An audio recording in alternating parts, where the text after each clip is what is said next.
Morning reporter തുടരുകയാണ്. ഇനി അതിഥിയിലേക്ക് കടക്കുന്നു. ശ്രീകാന്ത് ശശികാന്താണ് ഗായകൻ, ഇപ്പോൾ ഒരു അഭിനേതാവ് കൂടിയാകുന്നു. സ്വാഗതം മോർണിംഗ് റിപ്പോർട്ടറിലേക്ക്. Thank you so much. Balachandran മേനോൻ്റെ പുതിയ ചിത്രത്തിൽ പ്രധാന വേഷത്തിലെത്തുകയാണ്.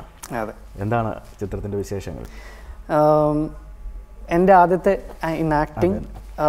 ഞാൻ ഇതിനു മുമ്പ് ശരിക്കും പറഞ്ഞ ഒരു ചെറിയ ആഡ് ചെയ്തിട്ടുണ്ട്, ഒരു മിസ്റ്റർ സെബിൻ ഡയറക്റ്റ് ചെയ്തിട്ട്. എൻ്റെ ഫുൾ ടൈം ആക്ടിങ് അല്ലെങ്കിൽ ശരിക്കും പറഞ്ഞാൽ ഒരു ഉടനീളം ആക്ടിങ് എന്ന് പറഞ്ഞാൽ ഇതിൽ എൻ്റെ ആദ്യത്തെ എക്സ്പീരിയൻസ് ആണ്. ആൻഡ് മൈ ഫസ്റ്റ് മൂവിയാണ്.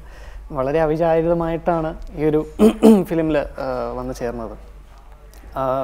മിക്കവർക്കും ഇപ്പം പ്രേക്ഷകർക്കും മിക്കവരും എന്നെ ആസ് എ സിംഗർ അറിയാം, പക്ഷേ as an actor I think ആദ്യമായിട്ടായിരിക്കും they will be seeing me. ഒരു കഴിഞ്ഞ വർഷം ബാലചന്ദ്രൻ മേനോൻ സാറിൻ്റെ 2 ഷോസ് ചെയ്യാനിടയായി, കോട്ടയത്തും as well as in Dubai. അപ്പോൾ ഈ 2 ഷോസ് അത് സിംഗറായിട്ടായിരുന്നു ഓബ്വിയസ്ലി. അപ്പോൾ അതിന് ശേഷമാണ് കഴിഞ്ഞ ഒരു ഫ്യൂ മന്ത്സ് ബാക്ക് സാറ് വിളിച്ചിട്ട് പറഞ്ഞു ഇങ്ങനെ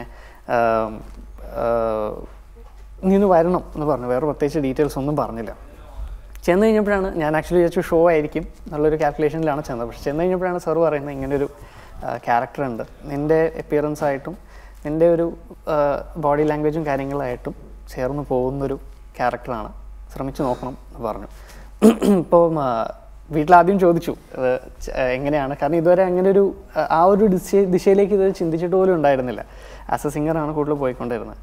അപ്പോൾ ഇത് വന്നു കഴിഞ്ഞപ്പം ഐ ജസ്റ്റ് ആസ്ക്ഡ് ഹോം, ചെയ്തോട്ടെ, എങ്ങനെയാണ് അഭിപ്രായം. ഇപ്പോൾ മേനോൻ സാറിൻ്റെ ചിത്രമാണ്, കണ്ണടച്ച് യെസ് പറഞ്ഞു വീട്ടിൽ നിന്ന്.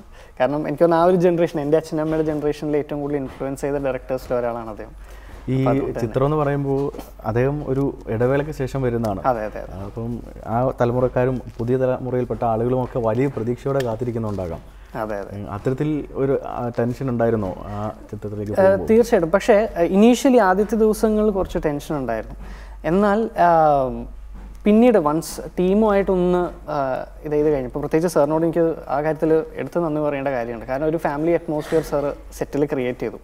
ശരിക്കും നമ്മളെല്ലാവരും എല്ലാ ദിവസവും കാണുമായിരുന്നു ത്രൂ ഔട്ട് ദ ഷെഡ്യൂൾ. അപ്പോൾ അതുകൊണ്ട് തന്നെ എല്ലാവരുമായിട്ട് ഭയങ്കര കംഫർട്ടബിളായി. പിന്നെ മാത്രമല്ല സീനിയർ ആക്ടേഴ്സിനെ കാണാനുള്ളൊരു അവസരം എനിക്ക് കിട്ടി, like how they do it. അപ്പോൾ അതിൽ നിന്നും കുറേ കാര്യങ്ങൾ ടെക്നിക്കലി ആയാലും എവിടെ നിൽക്കണം, എങ്ങനെ നിൽക്കണം, ആ കാര്യങ്ങളൊക്കെ പഠിക്കാനുള്ളൊരു അവസരം കിട്ടി. അപ്പോൾ ബിക്കോസ് ഓഫ് ദാറ്റ് എൻ്റെ ഷോട്ട് എടുക്കുന്ന സമയമാകുമ്പോഴേക്കും I was much more comfortable. ഞാൻ ആദ്യം ചെന്നതിനേക്കാളും I was much more comfortable in that case. എങ്ങനെയായിരുന്നു ഒരു എക്സ്പീരിയൻസ്? പാട്ട് പോലെ എളുപ്പമാണോ അഭിനയം, അതോ? എനിക്ക് ഒരു അവതാരൻ ദീർഘനാൾ ക്യാമറയ്ക്ക് മുൻപിൽ നിന്ന ആൾ കൂടിയാണ്. But it's very different actually. നമ്മൾ ലൈവ് ഒരു പ്രോഗ്രാം ചെയ്യുന്നതും ഒരു സ്ക്രിപ്റ്റിന് ഇതിനനുസരിച്ച് ചെയ്യുന്നതും തമ്മിൽ വളരെയധികം ഡിഫറൻസ് ഉണ്ട്. ഇറ്റ് ഈസ് മോർ ടൈമിങ് വളരെ ഇമ്പോർട്ടൻ്റ് ആയിട്ടുള്ളൊരു കാര്യമാണ്. കുറേ കാര്യങ്ങൾ ഇപ്പോൾ ഈ പറഞ്ഞ ടൈമിങ് പോലത്തുള്ള കാര്യങ്ങളും ഞാൻ പഠിച്ചത് അവിടെ ചെന്നിട്ടാണ്. ശരിക്കും ഒരു അക്കാഡമി ആയിരുന്നു. കുറേ കാര്യങ്ങൾ ഒരുപാട് കാര്യങ്ങൾ പഠിക്കാൻ സാധിച്ചു.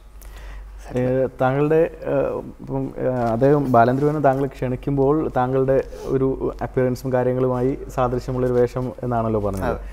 സിംഗറാണോ ഇതിൻ്റെ അകത്തൊരു പാട്ടുകാരൻ എന്ന വേഷമാണ്? സിംഗർ അല്ല, ഇറ്റ്സ് എ ഡിഫറെൻറ്റ് ക്യാരക്ടർ. എൻ്റെ സിംഗിങ് സൈഡായിട്ട് കണക്ഷൻ ഒന്നുമില്ല. It's a very different character.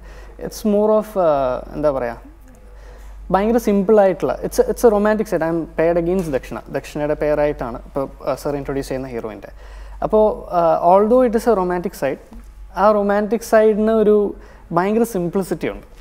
നമ്മൾ സാധാരണ ഒരു റൊമാൻറ്റിക് മൂവി അല്ലെങ്കിൽ ഒരു റൊമാൻറ്റിക് ക്യാരക്ടർ എന്ന് പറയുമ്പോൾ കാണുന്ന ജെസ്റ്റേഴ്സും എൻ്റെ ഈ ക്യാരക്ടറിൻ്റെയും തമ്മിൽ it's very different. It's very simple, it's bubbly ആയിട്ടുള്ള ഒരു ക്യാരക്ടറാണ്. അല്ലാതെ വേറെ പ്രത്യേകിച്ച് മ്യൂസിക് കണക്റ്റഡ് ആയിട്ട് ഈ ക്യാരക്ടറിനൊന്നുമില്ല. ദക്ഷിണയുടെ ഒപ്പം ബാലചന്ദ്രൻ മേനോൻ ഒരു നടനെയും കൂടെ ഇൻട്രൊഡ്യൂസ് ചെയ്യുവാണ്. അതിന് ഗായകൻ എന്ന നിലയിലേക്ക് തിരിച്ച് ആ ഒരു ഫീൽഡിലോട്ട് പോകുമ്പോൾ എന്താണ് ഇനിയുള്ള പ്രൊജക്റ്റും മറ്റ് സിനിമ മേഖലയിലൊക്കെ ഉള്ള ഒരു കാര്യം? അപ്പോൾ ആസ് ഓഫ് നൗ എനിക്ക് എടുത്തു പറയേണ്ട എൻ്റെ ബാൻഡ് ഉണ്ട്, പാട്ടുകട എന്ന് പറഞ്ഞിട്ട്. പാട്ടുകട. അപ്പോൾ മിസ്റ്റർ സണ്ണി വിശ്വനാഥ് മ്യൂസിക് ഡയറക്ടറാണ് അദ്ദേഹമാണ് എൻ്റെ മെൻറ്ററാണ്. ഇൻഡസ്ട്രിയിൽ ഞാൻ വരുന്നതിൽ വലിയൊരു പങ്ക് അദ്ദേഹം വഹിച്ചിട്ടുണ്ട്. അദ്ദേഹമാണ് ഈ ടീമിനെ ലീഡ് ചെയ്യുന്നത്, ഞങ്ങളുടെ ടീമിനെ ലീഡ് ചെയ്യുന്നത്. അപ്പോൾ മറ്റ് ഗായകരുണ്ട്, ഡെൽസി നൈനാൻ, ശ്രീരാഗ്രാം, കുറച്ച് ഗായകരുണ്ട്. അപ്പോൾ as a band we are still very active. അപ്പോൾ സിംഗിങ് സൈഡിൽ ഇറ്റ് ഇസ് അതിൻ്റെ ആ വഴിയിൽ പോകുന്നുണ്ട്. ഇറ്റ്സ് ഗോയിങ് ഓൺ ഇറ്റ്സ് വേ.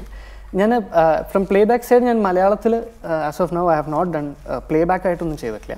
പക്ഷേ തമിഴിൽ I have just done a song നല്ലൊരു പാട്ടാണ്. എനിക്ക് വേറെ ഡീറ്റെയിൽസ് ഇപ്പോൾ തൽക്കാലം പറയാൻ സാധിക്കില്ല, കാരണം വെയിറ്റിംഗ് ദ റിലീസ്. ഇപ്പോൾ മൂവിയുടെ നെയിം ആണെങ്കിലും അണ്ടർ രജിസ്ട്രേഷൻ ആണ്, ഇറ്റ്സ് നോട്ട് എ ഡൗട്ട്. അപ്പോൾ I'm waiting for that song also. അപ്പോൾ ഹോപ്പ്ഫുള്ളി ഇൻ ഫ്യൂ മന്ത്സ് അതും കൂടെ റിലീസാവും എന്ന് വിശ്വസിക്കുന്നു. അപ്പോൾ music will be going on as its way. ആ വഴിയിലൂടെ തന്നെ അത് പോകുന്നുണ്ടാവും. ഈ തമിഴിലേക്കുള്ള അവസരം കിട്ടിയത് എങ്ങനെയായിരുന്നു പറയാൻ പറ്റുമോ? അത് സോങ്ങിനെ കുറിച്ചല്ലേ. അപ്പം എൻ്റെ പരിചയത്തിലുള്ളൊരു മ്യൂസിക് ഡയറക്ടർ ഉണ്ട്, അദ്ദേഹം ഒരു ടെലിവിഷൻ പ്രൊഡ്യൂസറും കൂടിയാണ്. അപ്പോൾ അത് ഷിജേഷ് എന്നാണ് അദ്ദേഹത്തിൻ്റെ പേര്. അപ്പോൾ അദ്ദേഹം ഒരു ദിവസം ജസ്റ്റ് വിളിച്ച് ചോദിച്ചു, എനിക്കൊരു സോങ് നീ ഒന്ന് പാടിത്തരണം. ആസ് എ സിംഗർ അദ്ദേഹം എന്നെ അറിയും. അപ്പോൾ ഒന്ന് പാടിത്തരണം എന്ന് പറഞ്ഞു. അത് പാടി ഞാൻ റഫ് പാടി കൊടുത്തതാണ്. അപ്പോൾ കേട്ട് കഴിഞ്ഞപ്പം ഡയറക്ടറിന് ഇഷ്ടമായി. അപ്പോൾ അദ്ദേഹം പറഞ്ഞു ഇവൻ പാടി നോക്കട്ടെ, ഹി സൗണ്ട്സ് ഗുഡ് എന്നുള്ള രീതിയിൽ പാടി കഴിഞ്ഞതിന് ശേഷം അദ്ദേഹം പറഞ്ഞു ഫൈൻ, നീ നന്നായിട്ട് പാടിയിട്ടുണ്ട്, സോ വിൽ കീപ്പ് ഇറ്റ് നല്ല രീതിയിൽ വന്നതാണ്. ഇറ്റ് വാസ് ഈ പറഞ്ഞ പോലെ തന്നെ ഇറ്റ് വാസ് നെവർ എക്സ്പെക്റ്റഡ്. ഞാൻ ഇങ്ങനെയായിരിക്കും പ്ലേ ബാക്ക് പോവുക എന്നുള്ളത് it was never expected. But it was A good experience. നല്ലൊരു സോങ് ആണ്. It's A really nice melody. ഞാൻ കൂടുതൽ മെലഡി പാടുന്ന. അപ്പോൾ ഏതായാലും പ്രേക്ഷകർക്ക് വേണ്ടിയിട്ട് ഒരു പാട്ട് നമുക്ക് ഡെഫിനറ്റ്ലി എന്തായാലും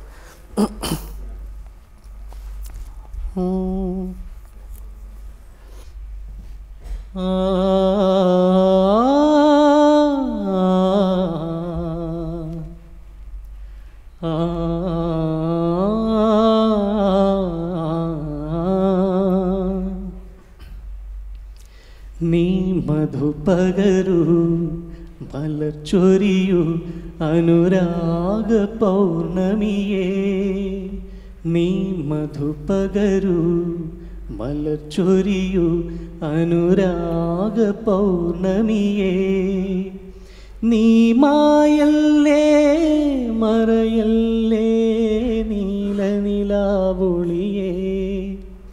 നീ മധുപകരു മലച്ചൊരിയു അനുരാഗ പൗർണമിയേ, മാനം കഥ പറഞ്ഞു താരം കേട്ടിരുന്നു ആകാശമണിയറയിൽ, ഇതളറിയാതെ നിൻ ഹൃദയമിതിൽ ഞാൻ ചോരനായി കടന്നു, ഉടലറിയാതെ ഉയരറിയാതെ നിൻ മാനസം കവർന്നു, നീ മായല്ലേ മറയല്ലേ നീലനിലാവൊളിയേ, നീ മധുപകരു മലച്ചൊരിയു അനുരാഗ പൗർണമിയേ. ഇത്തരം പാട്ടുകളോടാണ് താല്പര്യം തോന്നുന്നത്? തീർച്ചയായിട്ടും കൂടുതലും ഓൾഡ് സോങ്സിനോടാണ്. എൻ്റെ അമ്മയോട് അതിന് വലിയൊരു നന്ദിയുണ്ട്. കാരണം ഒരു അമ്മ കുത്തിയിരുന്ന് കേൾപ്പിക്കുമായിരുന്നു ഓൾഡ് സോങ്സ് പ്രത്യേകിച്ച്. ഇപ്പോൾ എനിക്ക് ആദ്യമൊക്കെ എൻ്റെ ജനറേഷനിലെ ബാക്കി എല്ലാവരും പോലെ it was not in my taste ആ സമയത്ത്, ഞാൻ കേട്ട് തുടങ്ങുന്ന സമയത്ത്. പക്ഷേ അപ്പിയറൻസും എല്ലാം കൂടെ വെച്ചിട്ട് ഈ പാട്ട് ചേരുന്നില്ല. അല്ല, ഈവൺ ഓൺ സ്റ്റേജസ്, ഇപ്പം നമ്മൾ സ്റ്റേജ് ഷോയിന് പോകുമ്പോൾ പോലും ആൾക്കാരെ എന്നെ കാണുമ്പോൾ ആൾക്കാർ അങ്ങനെ അധികം പ്രതീക്ഷിക്കാറില്ല ഞാൻ ഓൾഡ് സോങ്സ് പാടും എന്നുള്ളൊരു ഇത്, പ്രത്യേകിച്ച് ഇപ്പോഴത്തെ ജനറേഷൻ നമ്മുടെ ഡ്രസ്സിങ് സ്റ്റൈലും കാര്യങ്ങളൊക്കെ വെച്ചിട്ട്. ബട്ട് എനിക്കൊന്ന് മേനോൻ സാറിനെ മീറ്റ് ചെയ്യാനുള്ള അല്ലെങ്കിൽ മേനോൻ സാറിനോട് ഇടപഴകാനുള്ള ഒരു മെയിൻ കാരണം ഇത് തന്നെയാണെന്ന് എനിക്ക് പറയാൻ പറ്റും. കാരണം സാറ് ഓൾഡ് സോങ്സിൻ്റെ വലിയൊരു ഫാനാണ്. മാത്രമല്ല സാറിന് വലിയൊരു എന്താ പറയുക ലൈബ്രറിയാണ് സോ ഓൾഡ് സോങ്സിൻ്റെ കാര്യത്തിൽ. ഇപ്പോൾ ബ്ലാക്ക് ആൻഡ് വൈറ്റ് ആയാലും 60s ആണ് സാറിൻ്റെ കൂടുതലും സ്ട്രോങ് ആയിട്ടുള്ള സെക്ഷൻ എന്ന് പറയുന്നത്. അപ്പോൾ that is one reason why old സോങ്സിനോട് ആ ഒരു കാര്യത്തിൽ ഞാൻ കടപ്പെട്ടിരിക്കുന്നു. കാരണം because of that I was able to do this. അപ്പോൾ ഏതായാലും ചിത്രം എപ്പോഴത്തേക്കാണ് release? As of now September 18th ആണ് ഡേറ്റ് പറഞ്ഞത്. ഓണത്തിന് ശേഷമാണ്, സെപ്റ്റംബർ 18th ആണ്. ഇപ്പോൾ it's actually post production process നടന്നുകൊണ്ടിരിക്കുകയാണ്. അപ്പോൾ സെപ്റ്റംബർ 18th ആണ് റിലീസ് പറഞ്ഞിരിക്കുന്നത്. പാട്ടിൻ്റെ ട്രിബ്യൂട്ട് അതിന് മുമ്പ് വരുമോ അതോ അതിന് ശേഷമായിരിക്കും? Not sure. ഞാൻ ആക്ച്വലി അതിനെക്കുറിച്ച് എൻക്വയറി ചെയ്തുകൊണ്ടിരിക്കുകയാണ്. വെൻ ഇറ്റ്സ് ഗോണ ബി വെച്ചാൽ ഇറ്റ്സ് ബീൻ സം ടൈം ഞാൻ പാടി വെച്ചിട്ട്. അപ്പോൾ ആ സോങ്ങിൻ്റെ പോസ്റ്റ് പ്രൊഡക്ഷൻ ഇപ്പോൾ നടന്നുകൊണ്ടിരിക്കുകയാണ്. It's almost done. അപ്പോൾ may be at the same time അല്ലെങ്കിൽ there will be a small difference. അപ്പോൾ ഞാൻ പറഞ്ഞു if it is at the same time it will be nice എന്ന് ഞാൻ പറഞ്ഞു, റിക്വസ്റ്റ് ചെയ്തിട്ടുണ്ട്. വി ഡോണ്ട് നോ, ഫിലിമിൻ്റെ കാര്യമായതുകൊണ്ട് hoping that it will come at the same time. ഏതായാലും നമുക്ക് കാത്തിരിക്കാം പാട്ടിനും ഒപ്പം അഭിനയത്തിനും. അഭിനേതാവ് എന്ന നിലയിലും പാട്ടുകാരൻ എന്ന നിലയിലും എല്ലാവിധ ആശംസകളും. Thank you so much. വളരെ നന്ദി രാവിലെ ഇവിടെ എത്തിയതിനും വിശേഷങ്ങളൊക്കെ പങ്കുവച്ചു. ഒരുപാട് സന്തോഷമുണ്ട്, എനിക്ക് ഒരുപാട് സന്തോഷമുണ്ട്. It's actually my first interview. Very happy ഇത്രയും കംഫർട്ടബിൾ ആയിട്ട് ചെയ്യാൻ സാധിച്ചാലും. ഓഡിയൻസിനോടും ഒരുപാട് താങ്ക്സ്. ഞാനൊരു 10 years ആയിട്ട് ടെലിവിഷൻ ഇൻഡസ്ട്രിയിലുണ്ട്. അപ്പോൾ എൻ്റെ ഗ്രോത്ത് ശരിക്കും ഓഡിയൻസ് കണ്ടിട്ടുണ്ട്. ഞാൻ എങ്ങനെയായിരുന്നു ഇപ്പോൾ എങ്ങനെയാണെന്നുള്ളത് they know it very well. അപ്പോൾ ഓഡിയൻസിന് ഞാൻ വലിയൊരു താങ്ക്സ് പറയുന്നു. എന്നെ സപ്പോർട്ട് ചെയ്തതിലും ആസ് ആൻ ആർട്ടിസ്റ്റ് എന്നെ വളരാനായിട്ട് ഒരു പ്ലാറ്റ്ഫോം ഉണ്ടാക്കി തന്നതിലും thank you so much to U.